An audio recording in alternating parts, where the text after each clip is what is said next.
What's up, everyone? We are back for another episode of the Pair Program. I'm your host, Tim Winkler, accompanied by my co-host, Mike Gruen. Mike, are you all prepared for the holidays at this point? I know that you were slacking me earlier saying that you're having a meltdown on shopping. Oh, no, we weren't having a meltdown. No, there was just a last minute little like hitch in the plan where now we're going to have to go out to the mall on the day. Sounds awful. Yeah, exactly. But there was a last minute decision to do a white elephant gift exchange that we're ill prepared for. So now we have to run out and get something.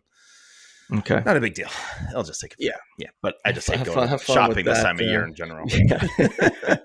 The day before Christmas. That's wonderful. Cool. Well, let's give the listeners a heads up on today's episode. So on this episode, it's a little bit of like a mini series that we're calling like first time founders. And within this episode, we're going to be talking with first-time startup founders who've previously worked for both big tech companies and startups as an employee, but now they are currently founders of their own startup. And on this episode, we want to get some insight into what their journey has looked like, some lessons learned, some tips, and I'm sure some helpful info for those of our listeners that are entrepreneurial and are thinking about taking that leap and starting up their own company. So we've got two awesome guests joining us today, both of which have worked in these large environments like Airbnb and Google, and then obviously our favorites, small startup environments. So I'm confident they will bring some very insightful perspective to the discussion. Colby and Chris, thank you for spending time with us on the Pair Program. Yeah, thanks for having us on. Thanks for having us. Awesome. Looking forward to it. So before we dive in, we do like to kick things off with a fun segment called Pair Me Up. Here's where we will go around the room. We'll shout out a complimentary pairing. Mike, you always lead us off. Go ahead and do so. So as you know, I was slacking you this morning saying, I totally forgot, don't have a pairing. So my pairing is actually procrastination and deadlines, which for those, there's in my opinion, there's like two types of people. There's people who need deadlines to know when to start work and deadlines to know when to sort of wrap things up. There's people who will keep on working on something, and they need that deadline to know when to end it. For me, I need that deadline to know like, oh crap, I need to get started on that. It's going to take me a couple hours or whatever. And so procrastination and deadlines is basically my MO. It doesn't give me a feel good about my co-host of the podcast. What are we talking about today? Deadline helps you with procrastinations. What was that? The deadline helps you with the procrastination, or it prevents you from it? It helps me know when to stop procrastinating and actually just get to doing things. It feels like college all over again. Pretty much. That's what. Yep. Maybe this conversation can help you out, Mike. We'll see. We'll see what comes of it. But cool. I'll be the food pairing. We usually always have at least one. So given the fact that we are recording right around the Christmas holiday, I'm going to give a little shout out, old Saint Nick here, and throw it out with the ice cold glass of milk and warm chocolate chip cookies as my pairing. For me, anyways, Christmas cookies are not really complete without like that classic chocolate chip cookie. And it doesn't need to be too fancy. I'm just like original Nestle Toll House cookie dough, and pull them out the oven, pour that glass of milk, boom. That's the classic holiday pairing for me. So are we going lactose free? Are we doing oat milk? I'm going straight 2%. I'm going 2%. Oh, man, just going to the wall. I'm gonna pay the price later for it, but I'm gonna treat myself just once a year. Let's pass it along. Colby, how about a quick intro from you and tell us your pairing?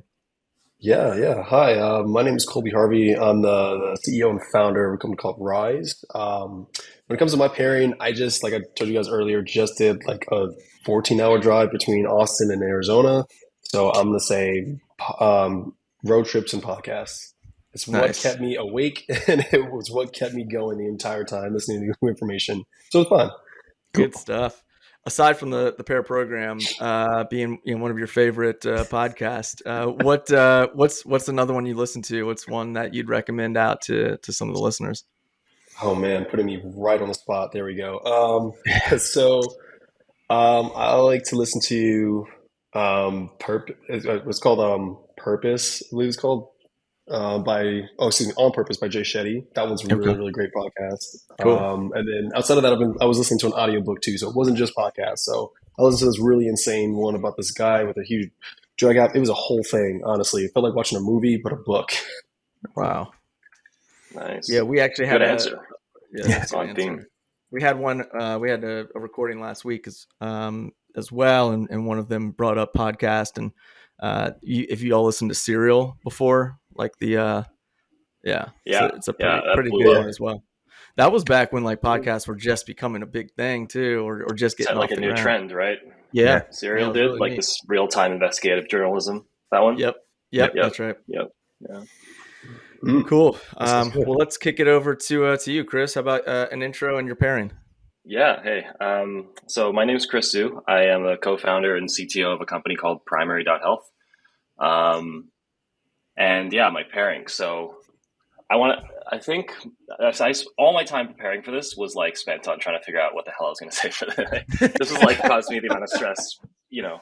But I came up last night. I thought like I was thinking like I think that the where I excel the most, like where I'm happiest, is like a Saturday morning, like an early Saturday morning, and no plans for the weekend. Like I feel like that's when I'm like at my most creative. That's when I feel like I can do whatever I want, and I can like have the full 2 days of focused on just like getting something done. So I love that. That's my pairing. That's great. That is nice. Do you have to be like real intentional of making sure like you've got nothing slotted? Because it seems like it's tough Yeah, to like even things pop up and you're just like, oh man, I had no plans, but now I got this thing I got to do. well, that's not so hard for me. I don't have that. I don't have any plans as like a baseline, but even like I find even like a 1 hour thing in the middle of the day just like becomes such a big mental block. You know, knowing that I have like the full 48 hours completely free, that's really liberating. Yeah, that's great. Yeah, nothing like having a day off and then just like having like something you have to do at like 11 o'clock in the morning. Well, yeah, it's like just exactly. Yeah. And this is actually something that might come up on the discussion as well. But, when I started my company, weekends weren't really a thing. And then got it to a point where, you want to get back into like a consistent schedule. Like you acknowledge like the weekends, I'm not working, I'm not doing anything. But in certain parts of that entrepreneurial journey, it's like, weekends didn't really exist. So, I cherish that time off when we get to a point where we can afford to take that time off. Right. Delegation. Yeah. Really helps if you can.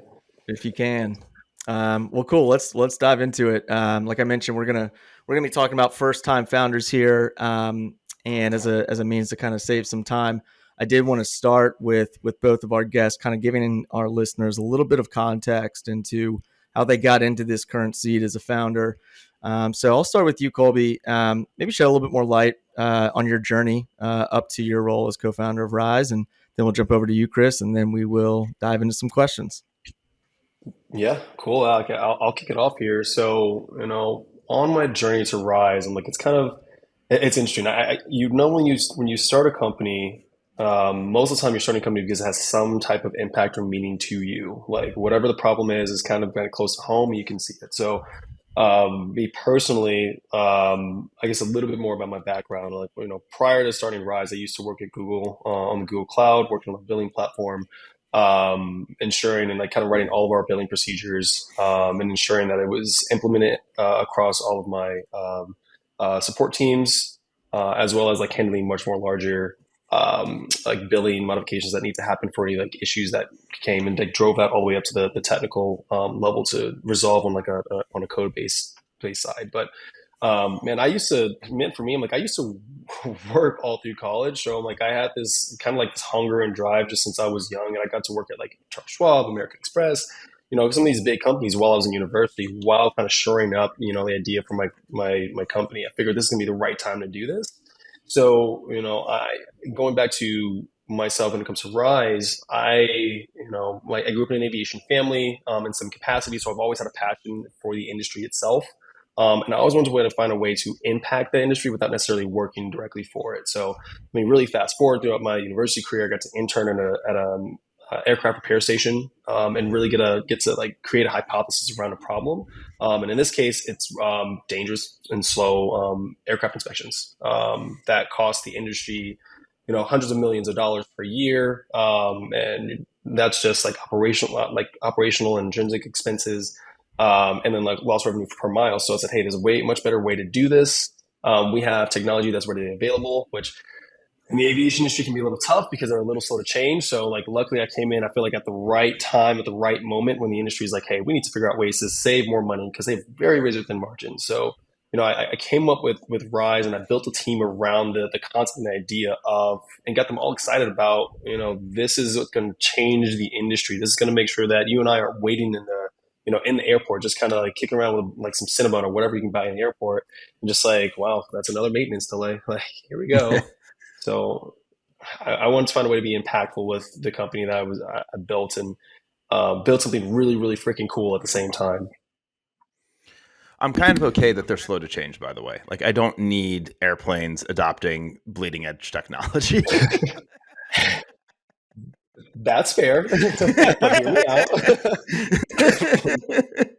Way to bash his business idea, Mike. No, I'm not saying that. I'm just saying I'm okay with the fact that they're slow to change, that they're very deliberate and intentional in how they do it, not that they don't change at all, to be clear. I think it's awesome that they, as you bring things in. You're giving a lot of credit. Oh, really? I won't dive into that one too much. Maybe it's a whole different podcast. Maybe I have a totally misunderstanding of how the aviation industry works, but we'll table that. Politics. So I'm just a couple of quick hits on Rise. So when did you start it? What year? And then do you have co-founders, and did you take in funding, and the headcount size are you guys at? Yeah. So we started Rise, I guess, since our first set of funding, like December 2018, call it January 2019, and we've been working on it ever since. I have two co-founders that I brought in. Honestly, they were college friends of mine in engineering. So we kind of went on this journey together. I found it and created an idea and said, hey, would you guys come and help me build this drone and help me build the software that's running aboard it? And so we've been doing that since our inception, and we've raised to date nearly $7 million. We just closed out our quote unquote Series A about at the end of October. Cool. And I'm sorry if I missed it. How many employees? How many team members do you have? We have about 9 employees right now. 9 of you. Cool. Mm-hmm. And you're based in Austin, but is the team all physically there, or are they distributed? Yeah, the team is kind of somewhat distributed. We do have like my core hardware engineer and some software engineers that are based in Austin because we have a autonomous drone platform, so someone's got to be there to touch it. Mm-hmm. So we do have some people over there, so they can go through and push any changes in code and just kind of test in real time. So, but world of COVID made everything remote, so we gotta kind of make do. Sure. And then my last question, then we'll jump to Chris, is you studied at ASU, Arizona State. Sure What did, did you yeah. study? What was your focus? Yeah, so I initially studied computer science. So I did that for about 2.5 years. So I got to Calc 3 and I was like, okay, I'm done. And I realized that was not for me. I sat down in class, I heard the professor talk, felt a tear run down my face. I'm like, no. So I ended up switching to aviation management, which was luckily still in the School of Engineering. So that was great. So I got to really I got to be with the pilots. I got to even train like a pilot, which was really, really cool. And then Cool. management side. Nice. So it sounds like you built something within an industry that was close to your family, passionate about, studied. So that kind of all makes sense and adds up. Yeah. We'll ask some more questions here in a second on that journey, but then let's jump to you, Chris, and give us your 5-minute kind of overview on your trip to Primary.Health. Cool. Yeah. So let's see. I started at Facebook. I was there for about a year, and then I worked at Airbnb for about 4 years, and then the whole time I was in I was a software engineer. I was kind of it's I think the most standard path a software engineer has. I graduated from computer science in UBC, and then I went down to the Bay Area to start a career there. I've been writing code since I was 2016, I think. So that's always been like a big part of what, what I've done. In 2020, kind of at the, when the COVID pandemic, at the very peak of it, that's when we started our company, actually. It was just, it was, the stuff that we were working on was just especially needed at that time. Like we do a lot of, our software today powers. So when we started, we were kind of powering like a lot of COVID testing initially. But the software itself is kind of trying to bring healthcare outside of clinical settings. And so for COVID, that was like especially relevant. And more, I think we're seeing that it's going to be relevant for a lot of other infectious diseases and a lot of other things that could just be done outside of like a traditional clinical setting. So, for Primary.Health, we have about 200 employees today. We're based in San Francisco. Let's see, we haven't really raised any money, so I think that's caused some interesting, it's led some like interesting innovations in our organization because of the way we've had to scale kind of profitably since the very beginning. That's, where do you want me to take it from there? Well, first, congrats, man. That's incredible. That type of growth without taking in funding is super admirable. What about, the healthcare space, right? So you sounds like this was something that you've got co-founders as well. Yep. Yeah. I have one co-founder who I work with basically every single day. Did you meet this co-founder at Airbnb or a previous? No, we actually met starting this company. Initially, when we started the company, it was a lot of like working with governments kind of on a volunteer basis. Okay. And so that's how we met initially. It was just like a lot of, people trying to put their heads together to try to build something. And then that eventually spun out into this. And so, kind of comparing this to Colby's story, coming from, an industry that he kind of grew up in and seems like was a part of something that he was really passionate about. Is this space something that you would say that you've kind of been passionate about? Is there ties to, friends and family within the healthcare industry that kind of wanted you to get involved in the space? I wouldn't say, my co-founder has like a much more expansive like healthcare background. He's always worked in healthcare. I obviously came from like a consumer tech background, right? Mm-hmm. I think the most interesting thing that we're doing is like being able to power these things at scale. Like we have something like 8 million users, right? And we're still trying to grow that. We've done like over, I think, 15 million kind of overall services. So that's the part that I'm really excited about, to just be able to see like some of the stuff that we can do is just so much better, I think, than what has traditionally existed. Like being able to do testing for STIs, for instance, without having to go into a clinic, and eventually just making that available kind of in all college dorms as just something that you can just like pick up and get tested for.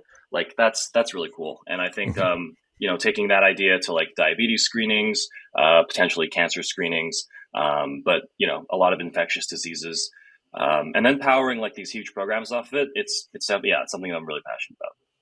So I would say I didn't start with a background in it, right? So it's not something that I like. The company kind of spun out from like a lot of work that we were doing already. Mm-hmm. So, with that growth, that type of growth, right? When you started the business, did you have an idea in your mind of how big of an operation that you wanted to grow, or did you just go off demand and you're just like, let's just keep going? Like, yeah, it just kept growing. I mean, I think we could have grown a lot more than if we had been more intentional with it. But it kept growing. All of our hires had to be kind of, in some sense, like we had to stay profitable, right? So I think if we maybe took on a lot more funding, we maybe could have grown like a lot faster. Mm-hmm. But at the same time, like there's a discipline that your organization kind of built under those constraints that I'm pretty proud of today. So if you even just like, I run like our product side and our software side, and within those orgs, like the amount we've been able to accomplish. Or I think it's more like the way we've innovated, right? Like the way we've built our tech stack is very different than what I've been used to at places like Airbnb, where there was just like, at Airbnb, we can hire as much as we wanted. And like whatever project that was worth staffing, if it needed 10 engineers, that was no problem. If it needed 20 Mm-hmm. engineers, that was no problem. And all we had to do was prove that like this is something that can eventually deliver value down the line. And so like the way things were built was just, it was, I would say, a lot more, it was built in a way that it was kind of built for this world where like you can hire in more engineers, and so you can put more things on the engineering team to build. What we tried to do is created like, even in our engineering work, we've created this platform in a way where like our core engineering team, let's say, is like 15 people. And I'm going way off on a tangent here. It's all right. So That's what we do. Stop me at any time. No, But it's good. our core engineering team is like 15, 20 people. But the amount of people that have like contributed code to our product in some way is probably in like the 70s. And so it's just like very distributed in a lot of ways. There's a lot of people that can like contribute to areas all across our organization, like all across our product. And I think that's really cool. Yeah, I can go into more, but I don't want to take us off on a complete tangent here. So I'm more like interested in, so this is your first time doing this. You didn't get any assistance from, any VCs, which oftentimes will put folks on like an advisory board and kind of help you, with mentorship and like, hey, this is what we've seen for other companies scaling at this clip. Like, what did you do to kind of verify like, okay, it is okay. Like, we're looking at the P&L each quarter, and it's like, we can kind of take this next wave of hiring because, we've gotten validation from a CFO or something. So like, how are you kind of like keeping yourself in check? Or maybe your co-founder has started something in the past, but how did you align with like mentorship and advisors to kind of give you that sense of like, oh, okay, this is, we're doing this in a pretty sustainable way? Yeah, I mean, a lot of the work that we do, our contracts are predictable. Like we do, we have a contract that has some amount of funds through some date. And so it's not, I don't think it's terribly difficult, right? Like we just have to understand where those are and that we hire against that. So overall, like that's kind of, our pricing is very similar to like a standard SaaS company. So we have like kind of a monthly platform fee plus like variable per usage fees. And typically, like what we like the monthly platform fee, kind of that predictable amount of revenue, that is the cost of running business for us, and all the variable is kind of in some sense profit. So we try to hire up to that wherever that that's kind of our bar for where we hire to. Okay, but it obviously doesn't play out that cleanly. But at a high level, that's how we think about it. And I've got some other questions, but I want to jump back over to Colby for a second here. So I'm going to ask you the same question, Colby. So, it seems like, this has been about 3 years for you now, 3 to 4 years now with Rizse. And you said right around nine-ish in head count. Is your growth strategy to kind of like, let's go lean and let's, really, get a couple of things in place before we take this to the next level? Or did you want to, tell me a little bit more about how your strategy with your growth plan, because it sounds like it's a little bit different here than what we're seeing from Primary.Health. Yeah, our growth plan was different. So we have to remain really lean because we're not just like a pure software play. So we have hardware, we have a drone that we've developed that, in that vein, like raising like VC capital is pretty difficult if you have anything that has a touch with hardware. So we had to ensure that how we were moving was very lean. We were ensuring that we got the right customers in place at the right times. So we can show that we are making progress, even though like we are very like R&D like driven in the business. So when you have that, it takes to release an R&D product, it takes around like 3 to 4 years to do before it actually ever goes into market. So and that's kind of the clip that we were on. So we scaled pretty, we tried to scale and hire correctly. And hire to have the most effective people on board the team that can actually innovate around something that's, the way that we do let's say our navigation stack, right? So again, our drone is pretty unique. Our system is pretty unique. Not really like particularly any other drones that are on the market. And it uses like a 3D LiDAR for navigation inside of, enclosed environments.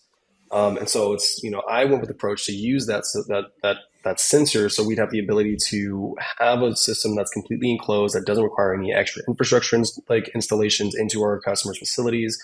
That way, kind of trying to drive down some of the cost or barrier to entry. But when you do something like that, there's a lot of code that's out there for self-driving cars. Let's say that, for example. So navigating like kind of like a three-dimensional space, because you're really moving in two directions. Or in our case, where we're moving in like we're in three different axes. So that makes it that software didn't exist, so we had to develop and build that, which took time and resources. Which, as you know, again, raising capital for a company that has a robotics component is it can be slim, but you have to do it unless one of us is like had a previous exit or a millionaire, which fortunately none of us were that. So we had to be very, very effective in how we tried to scale. And so now that we've closed this round, we're actually scaling out and growing the team a little bit more, but we're backstopping to Chris's point is backstopping that based on the customer growth and the revenue generation that we're receiving from our customers. Mm-hmm. Would you say that the pandemic put a little bit of a speed bump in your growth? Did it help one way or the other? Did it, because you started right before? Yeah, Is that right? that's a funny question. As horrible as the pandemic was, and it was, don't get me wrong, I'm not going to take it lightly, it was really bad. But for us, it kind of helped because it took those eyes off of us, like in terms of like VC and anything like that. And we couldn't actually really travel to our customers. So it kind of forced us to be more like product focused and technology focused, and not like throwing in like a bunch of distractions with like going out to a customer's facility to, demo when we don't have a product that's ready. Right. So like, in a sense, it helped us because we did have some great investors that like really kind of helped see us through it. But overall, again, I'm not going to understate the pandemic was a horrible thing that happened to many people. But that time that it did take us, I mean, I think I got to be honest. I think it kind of did help to even like save our company in that in that sense, not making us move too quickly. As far as like go ahead, Mike. No, go on. I was just going to say, like, as far as like a entrepreneurial or startup experience prior to this, did you or your co-founder have anything, or were you just kind of jumping in the dark here? Man, no. So like, I mean, kind of. So like, while I was in college, like we, ASU had a program called like Venture Devils that I was a part of, and just kind of getting a clip of like what's the beat for like startup, because they tout number one in innovation a lot. If you've never seen those commercials. But I went into the program, and I actually had the opportunity to sit in and work as an operator. I was like kind of like the COO for a small company that was starting. But I eventually left. But that kind of like helped grow my passion for entrepreneurship and building something. But I mean, really kind of going into it. No, there's a lot of mistakes that I made. And as a person, I mean, a lot of mistakes, but there's a lot of things that I learned from those mistakes. Now, like whenever I, either exit Rise or whatever it may be, I'm like, and I start a new venture, I'm like, there's a lot of pitfalls that I know to avoid now because I had to experience it. That actually leads me to the question I was going to ask you. And this is going to be for both of you, but since Colby, you're already talking, you mentioned it, like knowing what you know now, what would you do differently? Oh man, a lot of things. So just a lot of things. I mean, around the research in the industry is great, but like I would make sure I'm much more careful about who I allow as advisors, just to make sure like kind of really vet them, because there's a lot of people out there that can see you want to build something great and they just really want to attach on. So you got to be really cautious of that. Really just like now that I have a network, it's a little different, but like really tapping on the network that I have built and I've created. And if not my own network, tapping on other people's networks, getting involved in different startup communities, getting involved in different things and learning as much as possible. Just prepare myself for weekends, overnights and weekends, a lot of them, because you're going to do it a lot. And you're going to hate life for a while, but it's just kind of the name of the game. But I don't want to go on a huge tangent list because there's quite a bit, but I'll definitely say just be very, very, careful who you kind of let in your circle, around your circle, and make sure that you're listening to people that have done it before. Read. Mm-hmm. Yeah. Chris, I'm curious, same question, knowing what you know now, what would you do differently? Yeah, this isn't. I was thinking about it as Colby was answering. This isn't something I think about too much, honestly. Like, I think, like I said, it's more about trade-offs, right? I think if we raised, obviously, if we raised money earlier, if we had hired more aggressively in the earlier days, we might be in a different place today. Whether it's better or worse, it's hard to tell. That's the thing that I guess I try to. That's something I think through, right? Like, that's something I like play back to try to figure out, like, what the trade-offs there are. But I wouldn't necessarily think that it's something like, it's not so much a regret as much as it's like helping me, it helps us think through like what we should do in the future, I think. Mm-hmm. Yeah, Mhm. that's I agree with that. I mean, I think just whenever I think back on things, right, it's always about like at the time with all the information I had at the time, I made the best decision I could. Like that, I'm not going to Right. regret a decision And that's I really the made. best. Right. That's the most you can ask for. Exactly. Yeah. But yeah, now that I have more information and I look back, how do I apply this to like moving forward? I think is what you're sort of saying is like, so that next time, how do I use what's happened and my new information for new things that are coming to me to make Right. different decisions? Cool. Yeah, that's a good point. Yeah. So I guess in Mhm. that sense, yeah, I think that's something I think about a lot. Is like if we raise more, we're able to build kind of more intentionally without having to have everything that we did drive revenue. Like, I Mm-hmm. wonder where we'd be after 2 years of being able to do that. Right. Mm-hmm. Yeah. Your big tech experience, Chris. What from your past life with Airbnb and Facebook would you say were some of the most valuable things that carried over into an entrepreneur? Uh, and one of the things you brought to my attention when we were just kind of doing our intro call was how like architectural decisions impact your team's growth and choosing everything from frameworks, languages, and the architecture approach. Were those things that you would say like really impacted how you were like, this is how I'm going to scale this team in a startup environment? Or I'm just using that as an example, but like, what were some of those things that you would say really helped you? And then maybe things that were like, I kind of want to unlearn. Interesting. I actually think I unlearned a lot of the architectural stuff that we were doing, at bigger tech firms. They can move at a different pace. Mm-hmm. They don't need junior engineers leading full blown projects, and in that world, like, they can just do things slightly differently in terms of how they build stuff. Where like they can always assume that, for instance, everything that's being worked on will have at least two people working on it, right? At least two people working on it. That's not an assumption that we make here. Most Mm-hmm. things, most features, most projects have exactly one engineer, and so like we kind of have to build a stack that's like tolerant of that. It can handle these like single points of failures. I'd say so. Actually, I would actually say the opposite. Like, most of the patterns that we're building off of here was stuff that I was doing in like when I was like 17, building apps in college, or I guess high school at that time. It was all done in Rails.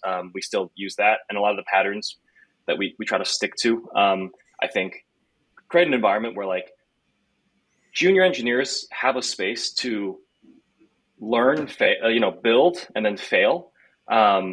In the sense of like, they ship something and it breaks, Mm-hmm. but it doesn't break everything. It just breaks their feature, and that gives them a place to like, okay, now they can then fix that, go through the process of like releasing stuff that breaks, support it, see how that feature evolves and changes over time.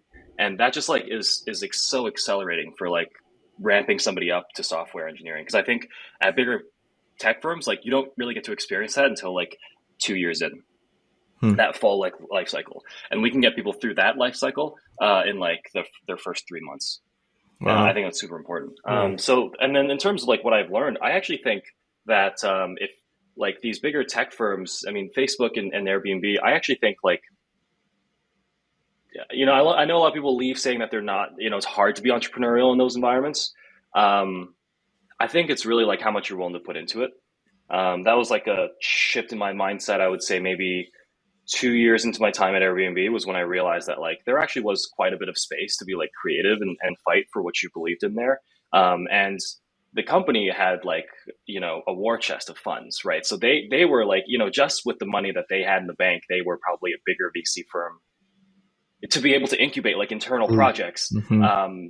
And they were much more generous about like giving that. If you think about like that as like a fundraising environment being kind of the overall like company leadership as the fundraising environment, they were much more generous in terms of like giving out funds, like allowing for hiring. So if you were able to like find something that you believed in that actually was bringing value to the company, you had basically all the processes were the same, right? Like you had to figure out an MVP, you had to convince people that this was valuable, you had to hire for it, you had to grow the team, you had to figure out how to scale the team, lead the product, lead this specific feature through like its life cycle and kind of grow it and scale it. So I think I learned a lot through that process. Yeah.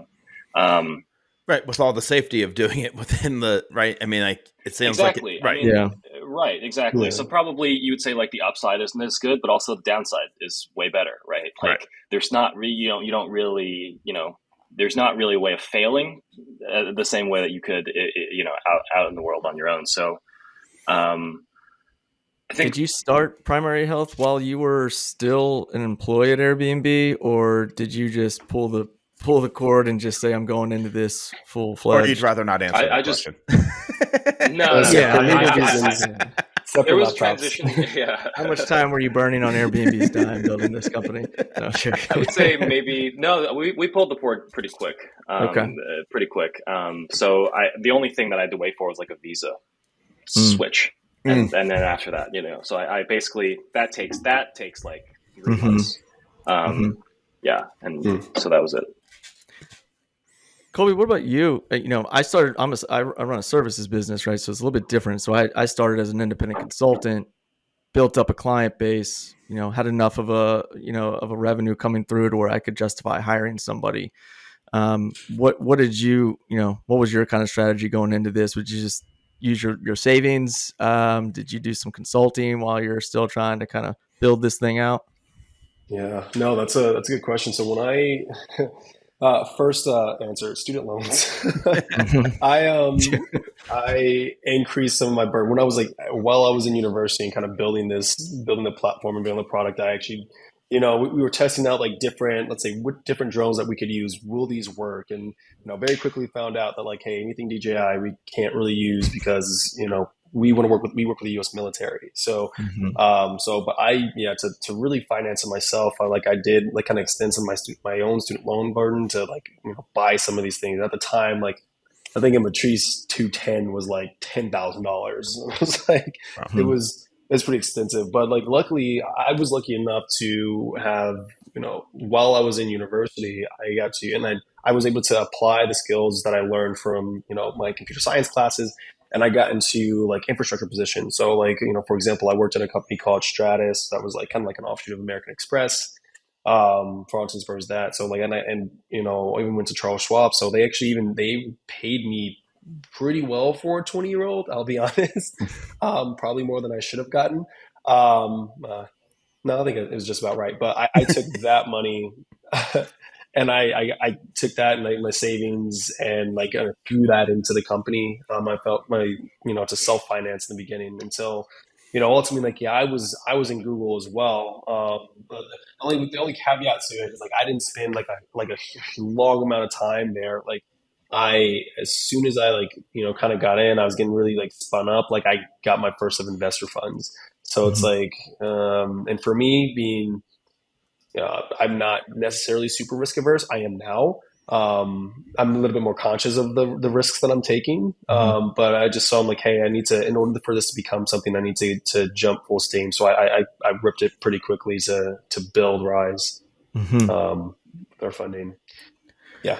I remember that one. Yeah, I was in San Francisco. I was talking about moving my team up because they were in Arizona. And I looked at San Francisco and like just kind of with how much we raised, I was like, yeah, let's take a stint in Arizona for a little bit, just to like save some money.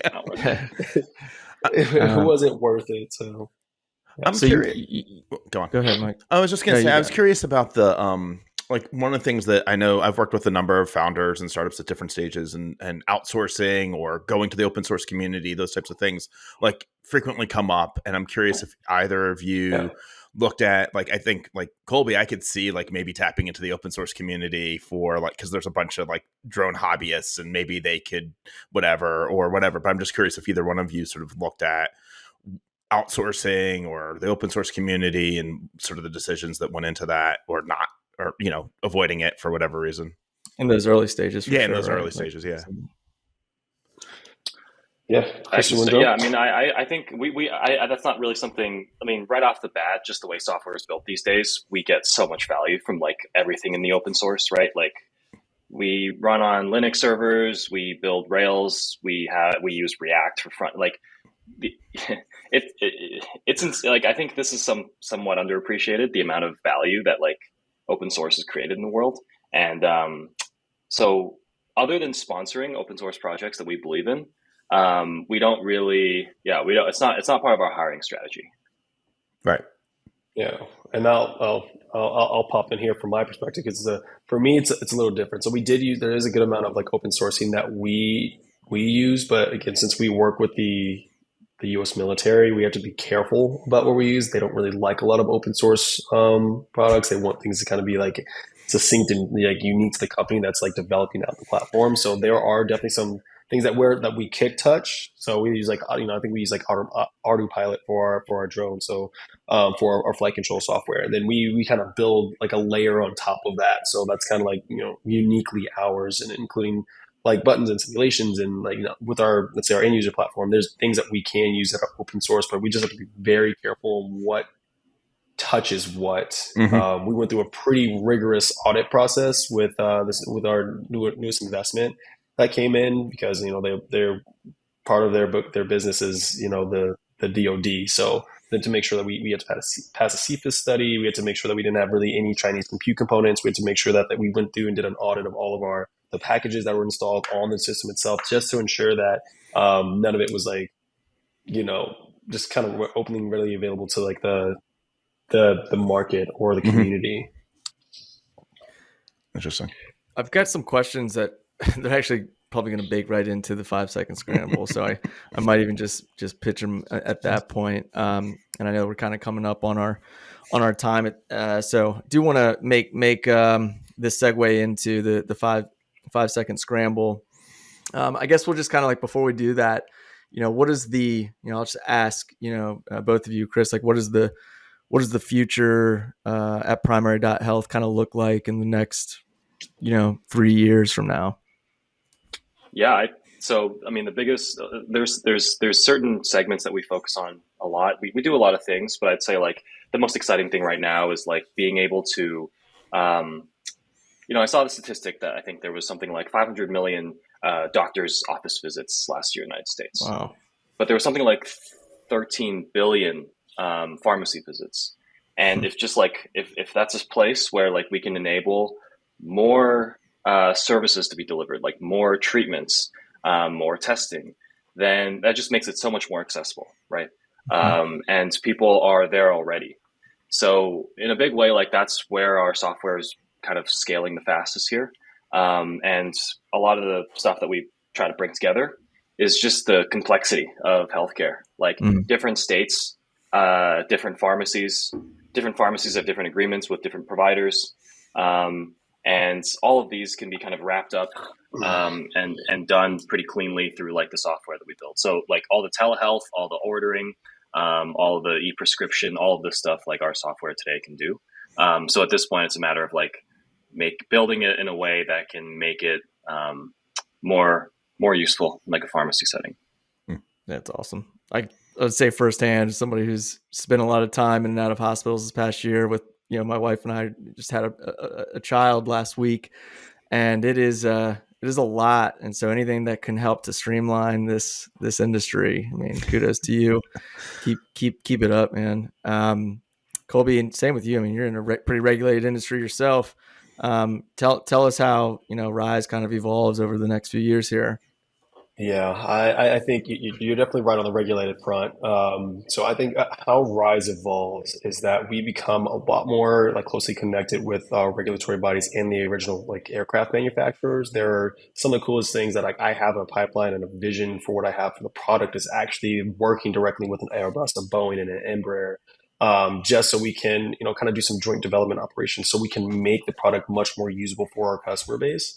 And then taking those same huge players and actually giving the drones and our artificial intelligence, like our computer vision models that identify defects. And just as a clarification to you, like we look for like defects like lightning strikes, hail strikes, bird strikes on the skin of an airframe, and report it back down to our end user on the ground. But it's making sure that those algorithms are actually approved, and that our system and our AIs can actually do that work, so we can streamline this this industry. Because if you guys haven't seen that, there's this statistic like we're losing about on average per year, 12,000 qualified like A&Ps, or what they call it, airframe and power plants mechanics.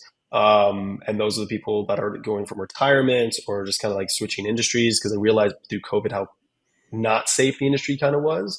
And it's only being replaced by about 5,000 new entrants from technical schools and things like that. So there's a huge deficit that we're really trying to augment the current workforce that we have in a meaningful, in a cost effective, and a time savings type of way for the space. Cool. Awesome. Well, wishing you both best of luck in continuing on this journey, and we'll certainly be tracking it as well.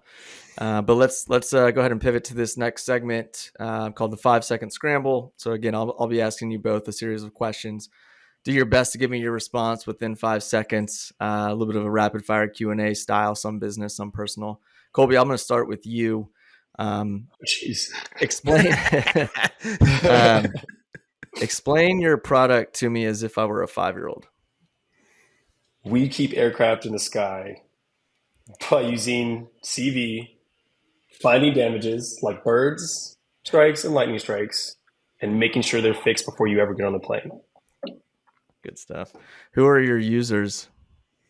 Our users are AMPs, like mechanics, people that look for these damages on a regular basis. What type of engineer would thrive at Rizse? Robotics, a nerdy one, someone that likes anime. We're kind of nerds here. Big ones, Fire Force, just going to plug that here. And, emotionally intelligent and guys. Who else? What's your favorite aspect of the culture at Rizse? Everyone, it feels like a team. Like it feels like we're not just like building something to build it. Like we're wrapped around a culture, or like, hey, we're gonna make this is fucking cool. Excuse me, my language. Like this is really cool, and we want to make this happen. So the culture is all like excitement, but at the same time, it's around like growth and like a unit. Like we're working in this together. As a founder and leader of a startup, what would you say is the number one thing that keeps you up at night? Oh God. There's only one. Speed of customer adoption, I guess, and regulatory adoption speed as well. What is your favorite country that you've ever traveled to? Well, I just came back from Spain, so that's pretty high on my list right now. Sweet. Spain's awesome. Nice. Favorite dessert? Red velvet cake. Nice. Favorite app on your phone? My Rocket Money app, so I can make sure not to do too much. Favorite superhero? Iron Man, for sure. Cool. Something about $1 billion there, paid boy philanthropist. That just like sounds awesome. It's funny because Batman is a common one too, so it's very similar. Answer there, yeah. Cool, Chris. Let's jump over to you, and then we'll wrap it up. So, what problems are you solving at Primary.Health? Am I solving personally? The company at large. Okay. Well, we try to bring healthcare outside of a traditional clinical setting. Who are your users? Today, a lot of governments, a lot of schools, some pharmacies, community-based organizations. What type of engineers thrive at Primary.Health? I think, engineers that are willing to take on ownership of what they're building. Nice. What's a trait that you value in your co-founder? How passionate he is about the space. Awesome. What's your favorite aspect of the culture there at Primary.Health? The culture here, the trust that we put into our employees and our people. Favorite city in the U.S. that you've traveled to? That I've traveled to. So I live in San Francisco, but I'm not from there, and I still love it there. Like I despite what everybody else has done, I guess, but I still love it there. I still live there. And technically, I guess I'm still, I don't know if it counts. I grew up in Vancouver and I moved to SF, so I traveled there, right? Okay. So SF, we'll take it. Yeah, SF just needs some more, victory point. They haven't done so well in the past 2 years, so somebody's got to. That'll be our next episode.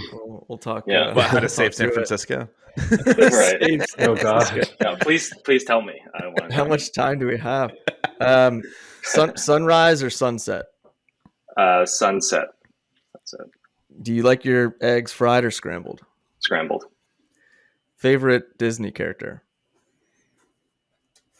Oh my God, that's okay. I guess everything's a Disney character now, right? What is not a Disney character? What's not? Disney. Lion King, the Simba. That's nice. Disney. That's strong. That's a strong answer. Cool. That's classic it, guys. Disney.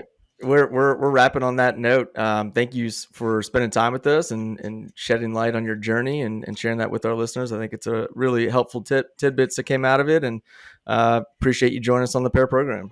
Yeah, great to be here. Thank you so much for having us on. Awesome. Yeah, thanks, guys. Yep, thanks. Cool.